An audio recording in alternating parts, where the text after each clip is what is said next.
Chonka piedra. Is that lemon balm? What is that? Or nettles? What is this? That might be that baby stuff. Oh, yeah. All this stuff in here. Shut the gate. And then what is that? That's the sweet potato, isn't it? And your... Yeah. Wow. It's coming out of the bed. And all the horseradish and all of that. Well, anywhere it's stuck in the ground, you're going to find sweet taters. Yeah, so my yarrow. Oh, look at your cayenne. You need to pick them. I know. See nuts going on the marshmallows. Hey, you know what this is? Spiny amaranth. Oh, That's what this is. So yeah, don't pull it up. So yeah, see the basil's hidden in there. yeah. There it is. So pretty. And you got a couple of tomatoes. Cute. Yeah. There's some tomatoes growing up there at the top. That's good. Ours don't even have any flowers up at the top. Chica chica. That's Chonka piedra. Stonebreaker tea. Yeah. Y'all are making a lot of noise. Is it ready? Let me, ooh, look at that. They're still kind of red, but they're getting there. Looky there. Those black ones, yeah, you need to come shake them off of there. Yeah, look at that. You even got flowers still. Yeah.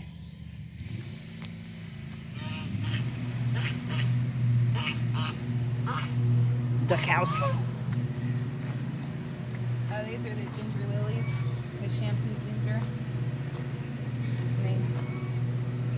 The flowers. They look a little dusty. Those are so neat looking.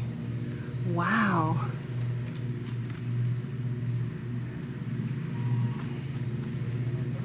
See, I'm not even squeezing wow. it yet. It's already trying to come out. That is so cool. What happens to the flowers? They just stay on there? Sometimes they fall off when I squeeze. It looks like slobber. That's out of one flower. Oh my gosh, and it's still coming out.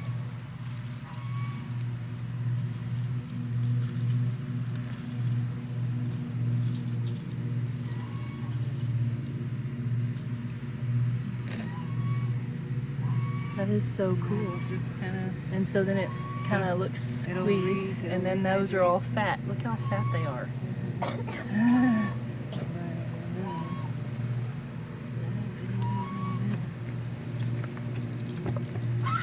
Wow.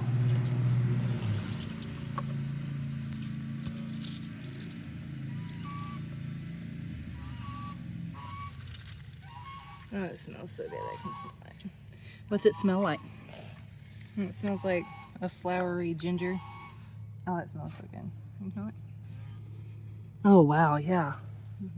It almost smells a little minty or citrusy, maybe. Do you want to do it? Who? No, I'm just videoing you do it. These are your babies. And these are the big leaves to it right here. Yeah. These are the leaves, and they're like 6 feet. I will try.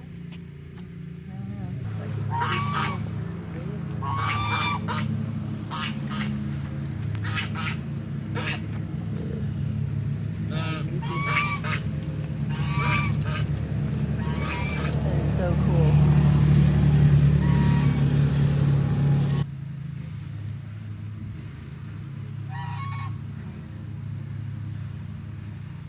We'll rub it in on your skin or something. What do you think of that? It feels like sanitizer, but it's not. It does. It's got a soapy feel, but not. Like you could just leave it on there, huh? What? I can reach it. He's guarding us, right? Look at him. Him's pretty.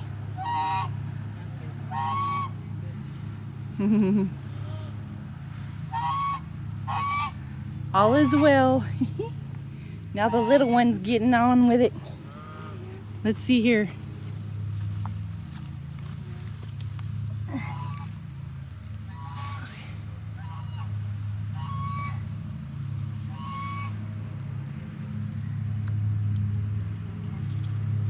You can put wipe it in your hair. Are you sure? Yeah. See, wiping in her hair. They're so neat.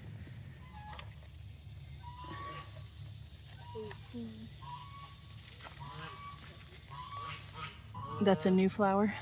It's a new Oh, little flower. cool.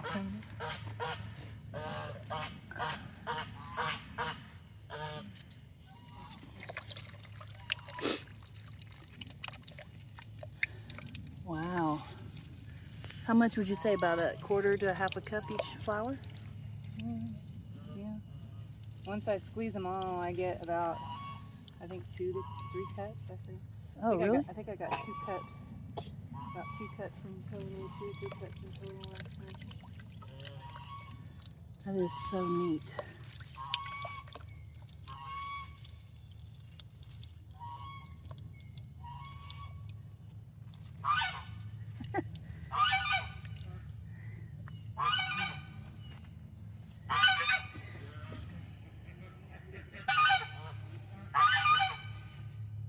It's pretty neat. Did you get them all? No? Not quite.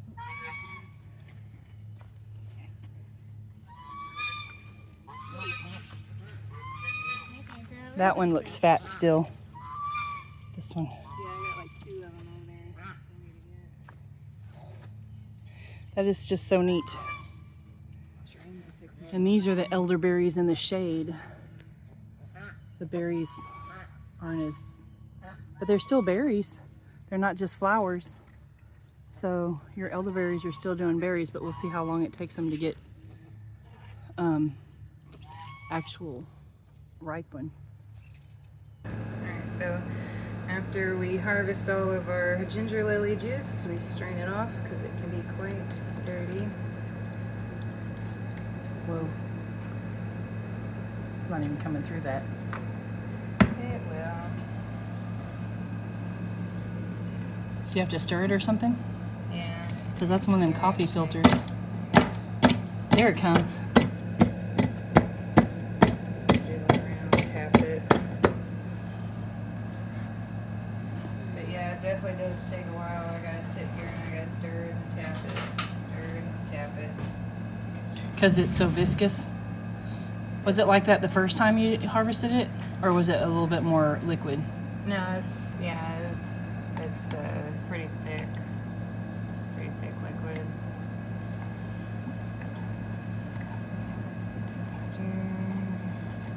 And so after you strain it, then what?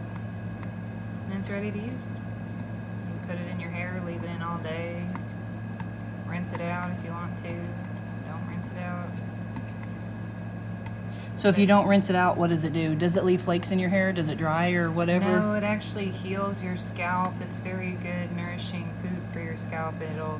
Does very good for people with scalp psoriasis and flake problems, and it actually makes your hair like pretty soft. And I mean, it even does the same thing to your skin. Like you don't even have to rinse it off your hands. If you know, it just when it dries, your hand feels pretty soft. It doesn't leave it sticky. Right, I haven't rinsed my hands and it's dry and I don't feel sticky, slimy or anything. So do you have to wash your hair first, or do you just, when it's time to wash your hair, you just put this in there? How does it work? You can wait till hair washing day. It's normally what I do with the girls, and I'll put it in their hair, and then I might just rinse their hair that night.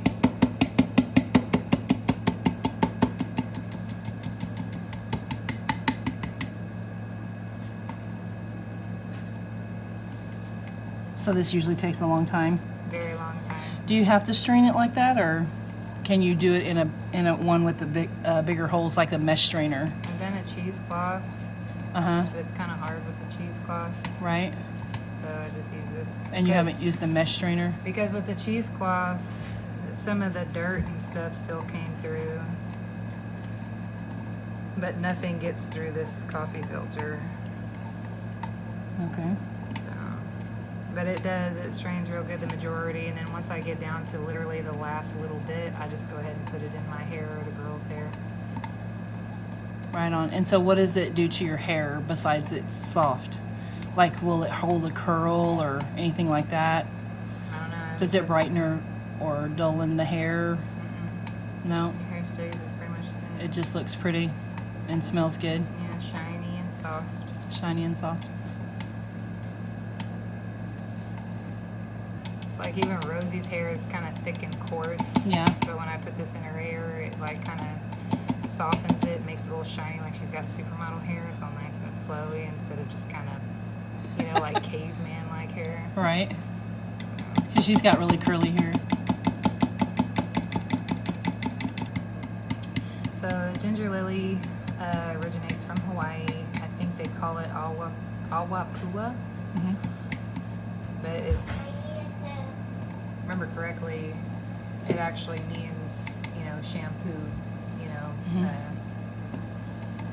hair shampoo or something like that. And that's what they use it for too in Hawaii. They use it to cleanse their hair. Right on. So when you rinse it out, does stuff rinse out of your hair, like, you know, the sweat and all, you know, or what, like dust or anything like that? Does it like adhere to that kind of stuff and then pull it out of your hair? It doesn't strip your hair, Mm-hmm. but I mean, stuff would just come out of your hair just with the rinsing process of rinsing water, you know. Right. But it doesn't, I don't think it strips anything from your hair. So if you had like really oily Mm-hmm. scalp, I don't know if it would strip, I don't think it would strip the oil from your hair. Okay.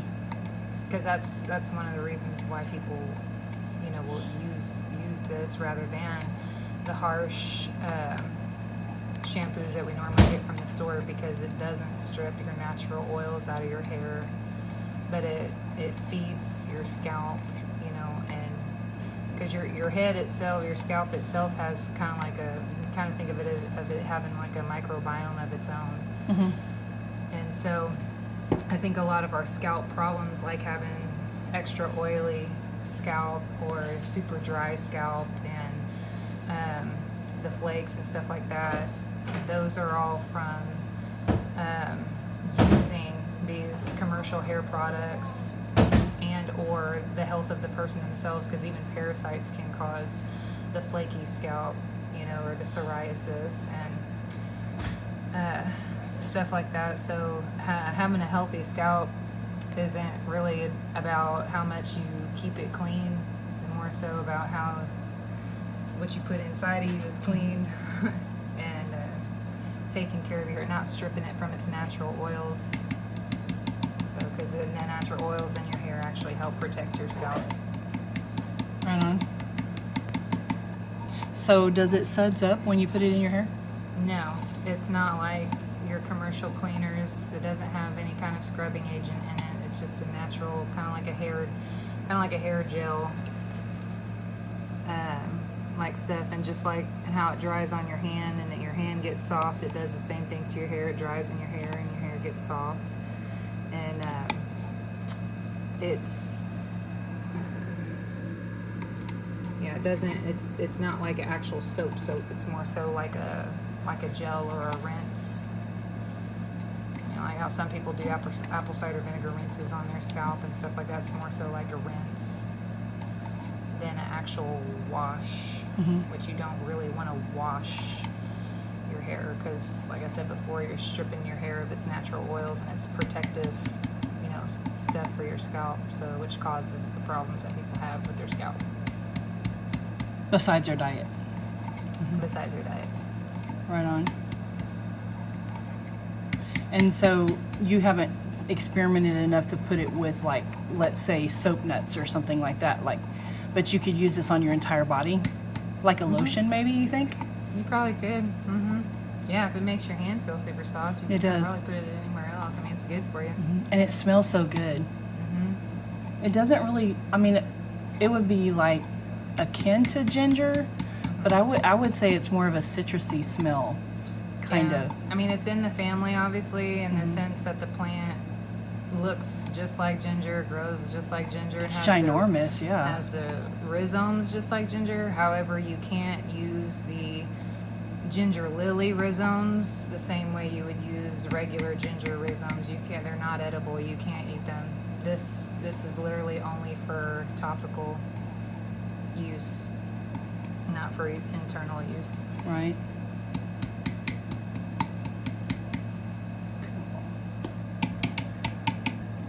So I haven't had the ginger long enough to do enough experiments with it, but I do have some plans in mind of what I would like to do with it. This was actually the first season that I had the flowers, so we'll see. How long did it take for you to get the flowers? How long has it been planted? So I planted it in the early spring, and about the time you would in the spring, about the time you would plant your ginger. Mm-hmm. And I did that, so that was last spring. So a year ago? So yeah, so it went through a season and it only grew the leaves. And then after that full season, the second spring, and so this year, like here in the summer, Mhm. the flowers start. So I just got the flowers this year for the first time. When did they start emerging from the ground? Like the baby one you showed me earlier? I want to say that was it July, June? It's about May, June. They So started late popping spring? up. Yeah, so late spring, early summer. So yeah, and I'm not even completely sure on preservation. I did put some vitamin E oil in one of my batches just to help, but I've been putting them in the fridge for now, and then just taking it out and using it when I would like to. And then the smell hasn't changed at all, so it seems like it's all still good. But those are things I'm still trying to research too. Okay. Well, we're here with Jackie B. We'll come back, see if we got more stuff. Bye. Bye.